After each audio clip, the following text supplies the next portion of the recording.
정보와 감동이 있습니다. 안녕하세요. TV 이웃 다정다감입니다. 요즘 현대인들의 필수품 중 하나를 꼽으라면은 자동차를 빼놓을 수가 없는데요. 실제로 국내에 등록된 자동차 수는 무려 2,350만 대. 이렇게 늘어나는 사용자만큼 관심 가져야 할 것이 바로 안전한 자동차 운행을 위한 꼼꼼한 정비와 관리겠죠. 오늘 함께하는 김충만 리포터, 어떻게 자동차 관리는 좀 잘 하시는 편이신가요? 저도 운전을 하면서 사실 자동차 관리를 좀 해야 된다 이런 생각은 하는데 이 생각만큼 어떻게 관리를 하고 어떻게 차량 점검을 해야 되는지 정말 모르겠더라고요. 예. 맞습니다. 특히나 이 여름철 더위를 대비해서 나 자신을 관리하듯이 자동차 관리도 필수라고 생각하는데요. 오늘은 여름철 자동차 관리 방법에 대해서 시원하게 알아볼까 합니다. 대덕대학교 자동차과 이호근 교수님 모시고 이야기 나눠보도록 하겠습니다. 교수님 어서 오세요. 반갑습니다. 네, 안녕하세요. 반갑습니다. 안녕하세요. 네. 교수님, 이 자동차는요, 우리가 1년 365일 늘 운행을 하지만 매 계절마다 점검과 관리가 필수이잖아요. 근데 특히나 이 여름, 폭염이나 이런 날씨 같은 요소 때문에 여름철 관리가 더 중요할 것 같은데 어떻게 보시나요? 네, 맞습니다. 여름철엔 특히 높은 온도 때문에 자동차가 스트레스를 상당히 많이 받고요. 네. 게다가 또 비가 많이 오잖아요. 그러다 네. 보니까 차량 및 타이어를 적절히 관리를 해주지 않을 경우에는 사고 위험성이 상당히 높아질 수 있는 계절입니다. 네. 자, 그렇다면은 그런 위험들을 미연에 방지하기 위한 방법에 대해서 오늘 알아볼 텐데, 먼저 여름 하면은 늘 찾아오는 시기. 얼마 전에 우리 또 비가 많이 와서 많은 분들이 힘들어하셨는데 장마철을 대비한 차량 관리 방법에 대해서 좀 알아볼까 합니다. 사실 장마철 하면은 운전자들이 가장 곤혹스러워하는 시기 아닌가요, 교수님? 맞습니다. 시야가 좋지 않고요. 길도 미끄럽기 때문에 그만큼 사고 위험이 높아지는데 경찰청 통계에 의하면 교통사고 치사율이 맑은 날에 1.6배에 달한다. 결국 60%나 치사율이 높다는 얘기거든요. 일단 시야가 불량해서 잘 보이지 않고 차선도 좀 보이지 않다 보니까 좌우로 접촉사고도 많이 발생하고요. 그다음 수막 현상 발생 등으로 제동거리가 길어지면서 미끄러지다 보니까 앞차고의 충돌도 많고 일단은 사고가 많이 나는 계절일 수밖에 없습니다. 네, 그만큼 또 치명적인 사고로 이어질 가능성이 많은데요. 이렇게 장마철을 대비해서 우리가 어떤 부분을 점검해야 할지 교수님께서 자세히 좀 알려주시면 좋겠네요. 예, 여러 가지 점검 부분들이 있는데 그중에 먼저 타이어를 꼭 점검하라고 말씀을 드립니다. 왜냐하면 타이어의 마모도 기본이죠. 어느 정도 마모가 됐는지에 따라서 수막 현상 발생으로 인한 미끄러짐을 제어할 수 있고요. 또 한 가지 중요한 것은 간과하기 쉬운 게 공기압입니다. 공기압에 따라서 제동거리도 길어지고 차가 급제동을 했을 때 좌우로 미끄러질 수 있고요. 또 한 가지 공기압이 부족하면 타이어의 온도가 급격히 올라갑니다. 그래서 맑은 날에도 파열로 인해 대형 사고를 방지할 수 있기 때문에 공기압을 적절히 관리해야 된다. 이게 상당히 중요한 포인트입니다. 네. 자, 그러면 김충만 리포터, 우리가 이 타이어의 마모 혹은 공기압, 이렇게 타이어를 관리하고 점검하는 방법에 대해서 잘 알고 계신가요? 네, 있습니다. 더욱더 쉬운 이해를 위해서 교수님과 함께 직접 현장에서 타이어 관리법을 알아봤거든요. 그 현장으로 함께 가보시죠.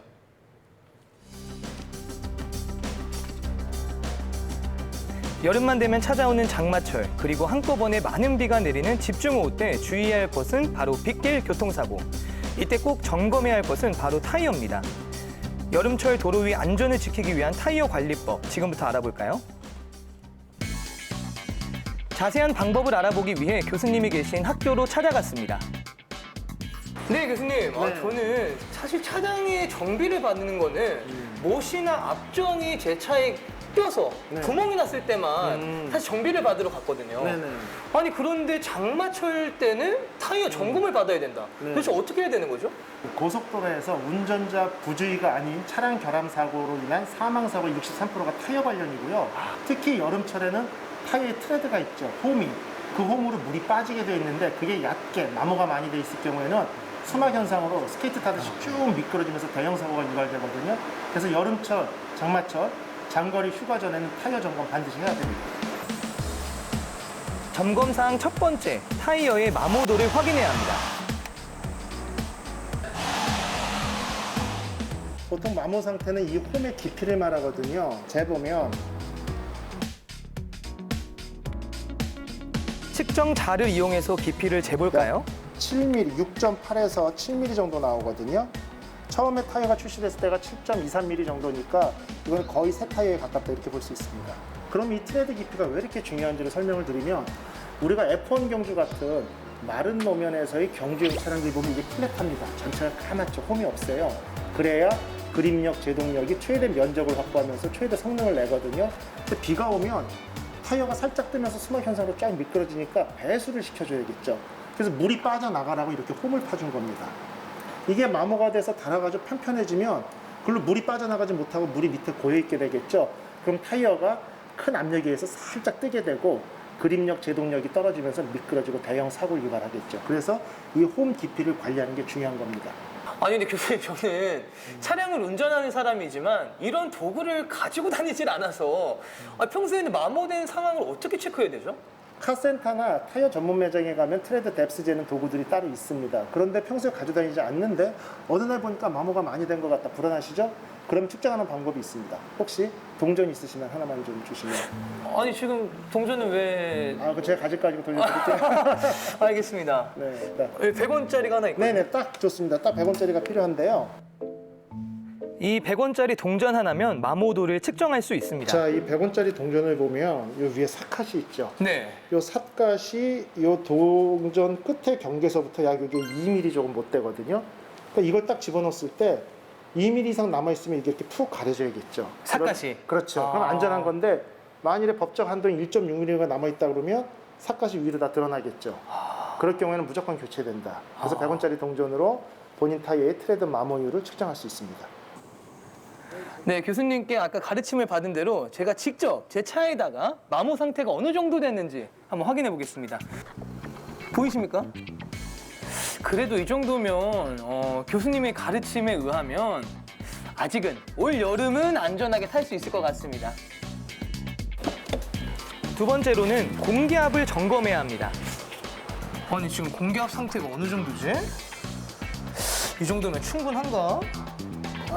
지금 그렇게 해서는 알 수가 없어요.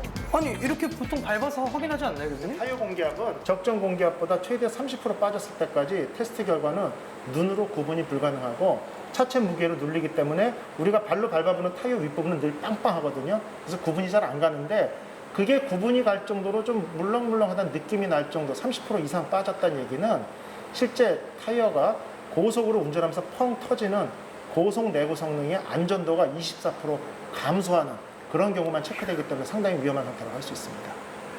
아니 그럼 교수님 이렇게 발로 밟아서가 확인이 안 되는 거면 어떻게 확인할 수 있는 거죠? 보통 최근에 나온 차량 같은 경우는 트릭 컴퓨터에 공기압이 나오거든요. 그래서 밤사이 어떤 실방 구간에서 조금씩 셀 수도 있잖아요. 그래서 저는 차량을 출근할 때 처음에 공기압을 보고 5분, 10분 운행을 하면서 공기압의 변화가 없는지 체크를 하고요. 집에 주차장에 들어가기 직전에도 공기압을 한번 점검하는 습관이 있고 오래된 차량 같은 경우는 그런 기능이 없을 때는 한 달에 한 번 정도 카센터나 타이어 전문 매장에 가서 관리를 해야만 합니다. 아니 교수님 한 달에 한 번이나 점검을 받아야 된다고요? 예, 이거 테스트 결과 보면요. 운행 시간이 많을수록 자동차가 굴러가면 타이어가 좀 뜨뜻해지죠. 뜨거워졌다 식었다 하면서 이 고무가 팽창했다 줄어들었다 하면서 공기가 조금씩 셉니다. 그래서 한 달이면은 약 한 5%, 10% 이상 공기압이 새고요. 그 다음에 또 한 가지 점검을 해야 될 때는 가을철에 갑자기 극강하죠. 기온이 10도 이상 떨어지고 여름에도 뜨거운 날씨였다가 갑자기 새벽에 비가 오면서 온도가 한낮에 35도였다가 20도까지 떨어질 때 있거든요. 이렇게 10도 이상 떨어지면 타이어 공기압이 자연적으로 8.7% 감소해요. 그러면 위험도가 증가하기 때문에 다 한 달에 한 번, 그리고 기온이 급강할 때 이럴 때는 반드시 점검을 해야 합니다. 아니 근데 교수님 차량마다 뭐 SUV도 있고 승용차도 있고 네. 정말 종류가 다양한데 그럼 차들마다 적정 공기압이 다 같은 건가요? 다 다릅니다. 아. 그런데 SUV가 똑같고 승용차가 똑같은 것도 아니에요. 승용차별로도 다 다릅니다. 어떻게 확인하냐면요. 보시면 대부분 타이어 옆면에 써 있는 건 최대 공기압이거든요. 네. 도어 프레임 문을 열고 여기를 보시면 스티커가 붙어 있는데 타이어 종류에 따른 적정 공기압이 나와 있는데 아니 근데 교수님 여기 써 있는 거 보니까 네네. 245, 뭐 R18, 예, 예. 뭐 프롬, 뭐 이게 뭐 어떤 거죠? 어떻게 아. 있는 거죠? 앞에 보면 타이어 크기입니다. 24550R18이라는 건 18인치 타이어에 타이어 폭이 245mm고 편평비가 80이라는 뜻인데요. 타이어 옆면에 보면 써 있거든요. 근데 이 승용차에 보면 여러 개가 있잖아요. 그러니까 이 승용차에는 타이어를 이렇게 세 종류를 낄 수 있다는 뜻이거든요. 그러면 본인이 낀 타이어의 그 종류를 선택을 한 다음에 옆에 보시면 프론트, 리어가 같은 경우도 있고 다른 경우도 있어요. 앞바퀴, 뒷바퀴는 차체 무게 배중 때문에 그런데 보면 240 킬로파스칼 또는 가로 열고 35 psi라고 파운드 퍼 스퀘어 인치라고 되어 있거든요. 요 35 괄호 안에 있는 숫자를 불러주면 대부분 타이어 전문 매장에서 그걸로 맞춰줍니다. 타이어 공기압이 낮을 경우엔 배수와 제동력이 떨어져서 수막 현상이 발생할 위험이 높아지고요. 공기압이 반대로 높은 경우엔 타이어가 쉽게 마모돼서 좋지 않습니다. 적정 공기압을 맞추는 것이 그만큼 중요하겠죠? 이게 되게 쉬워 보이죠?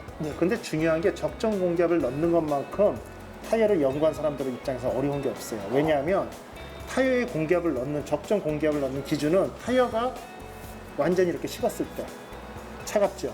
네. 그리고 그날의 기온 중에 가장 낮은 온도일 때 적정 공기압을 넣는 거예요. 그리고 카센터나 타이어 전문 매장에 가려고 집에서 나와서 운행을 하면 10분, 15분이면 타이어가 따뜻해지거든요. 그렇기 때문에 그걸 감안해서 10%에서 15%를 더 높이 넣어놔야 식었을 때가 적정이 되는 겁니다. 타이어의 마모도와 공기압 점검 꼭 기억하세요. 더워라. 지금 같은 무더운 여름이면 절대 빼놓을 수 없는 것. 바로 에어컨이죠. 에어컨. 자주 사용하는 만큼 에어컨 관리도 중요합니다.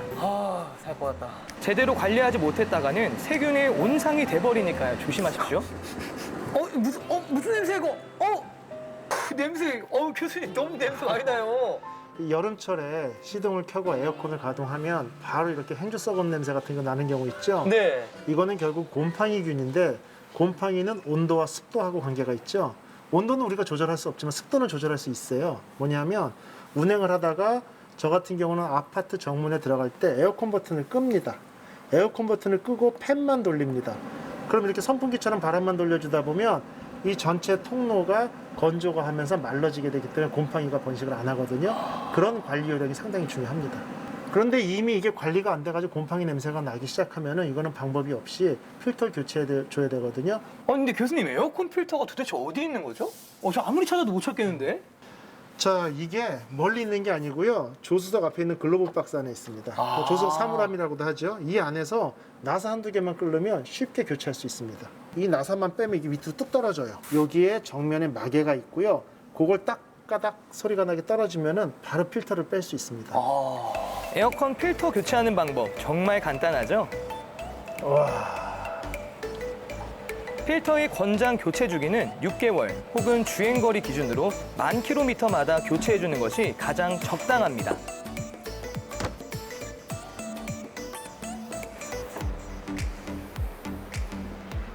자, 차량을 이렇게 열고요. 보면은 여러 가지 체크할 것들이 있는데 통으로 돼 있고 뚜껑이 달려 있으면서 최대 최소치가 표시된 것들은 그 양이 적절한지 한 번 더 체크하면 됩니다. 엔진 냉각수 같은 경우도 보면은 차종마다 틀리지만 이렇게 나옵니다. 그럼 이렇게 초록색으로 냉각수가 좀 묻어 있죠. 그럼 어느 선에 묻어 있나 보고 이게 부족하면은 더 넣어주는 거예요. 오일 같은 경우도 이렇게 보면 최대 최소치 눈금이 있죠. 이 안에 오일이 들어가 있는지를 점검해서 보는 요령이 있었고요.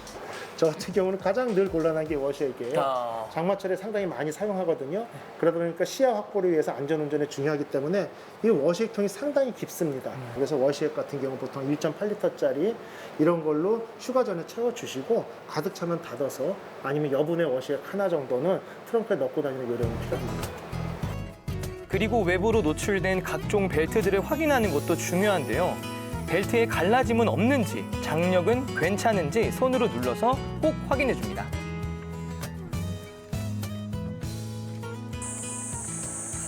교수님 최근에 비가 정말 많이 왔잖아요. 많이 왔죠. 네. 거기다가 이제 곧 있으면 장마가 또 시작이 됐는데 분명히 저는 와이퍼를 열심히 한다고 했는데 시야가 확보가 안 될 때도 있고 근데 와이퍼는 쓰는데 왜 안 보이는 거지? 이렇게 답답함이 참 많았는데 어떻게 해야 되는 거예요, 교수님? 그 이유는 여러 가지가 있어요. 우리가 집에 목욕탕에도 그 샤워부스 아무리 닦아내도 그 물때 끼죠. 네. 결국 자동차 앞유리에는 물때 플러스 유막이 형성됩니다. 왜냐 앞에 가는 배출가스에서 가스들이 나오면서 기름기가 많이 섞여 있고요. 그런 것들이 노면에 떨어져 있던 게 튀거든요. 그래서 유막으로 더럽혀져 있기 때문에 와이퍼를 아무리 닦아도 안 될 경우가 있기 때문에 중간중간 유막을 제거해주는 요령이 필요하고요. 그것보다 더 중요한 것은 와이퍼 블레이드가 고무로 되어 있는데 낙엽이나 모래나 흙먼지가 끼면서 블레이드가 손상이 가면 와이퍼 작동을 했는데 무지개처럼 이렇게 물이 줄기가 생기죠. 그러면 정말 운전하기 곤란하거든요. 그래서 저 같은 경우는 비가 많이 올 때 차에서 내려서 물티슈로 블레이드를 한 번씩 닦아주는 요령이 상당히 중요하고요. 또 한 가지는 그래도 작동을 하면 다행인 거지. 폭우가 쏟아지는데 와이퍼 고장에 워시액이 떨어졌다? 정말 진퇴양난이거든요. 그럴 경우에는 비상조치를 통해 가지고 시야를 확보해서 운전할 수 있는 방법이 있습니다. 물을 뿌려보면요. 물이 그냥 쭉 흐르듯이 흐르면서 번지죠. 네. 전체적으로 퍼져 있잖아. 이러다 보니까 시야가 왜곡되고 이제 울렁울렁되고 확보가 잘 안 되면서 안전운전에 지장을 주는 상황이거든요. 그래서 이와 같이 이제 시야 확보가 안 되고 얼룩덜룩해질 때 우리가 일상생활에서 급하잖아요. 운전하다 보면 네. 쉽게 구할 수 있는 두 가지가 있습니다. 하나는 치약과 담배.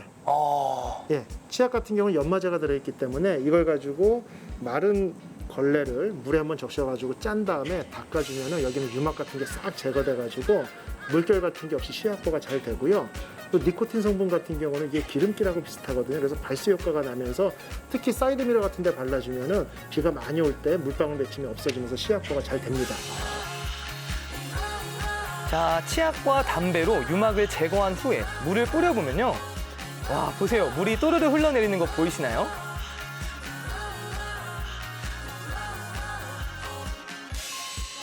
유막 제거 전과 후의 차이 확연히 보이시죠? 네, 여름철 자동차 관리법에 대해서 이야기를 들을 수 있었는데요. 교수님께서 얘기해 주신 이 모든 상황들을 잘 숙지해서 점검, 또 점검해서 올 여름도 모두 안전운전하세요.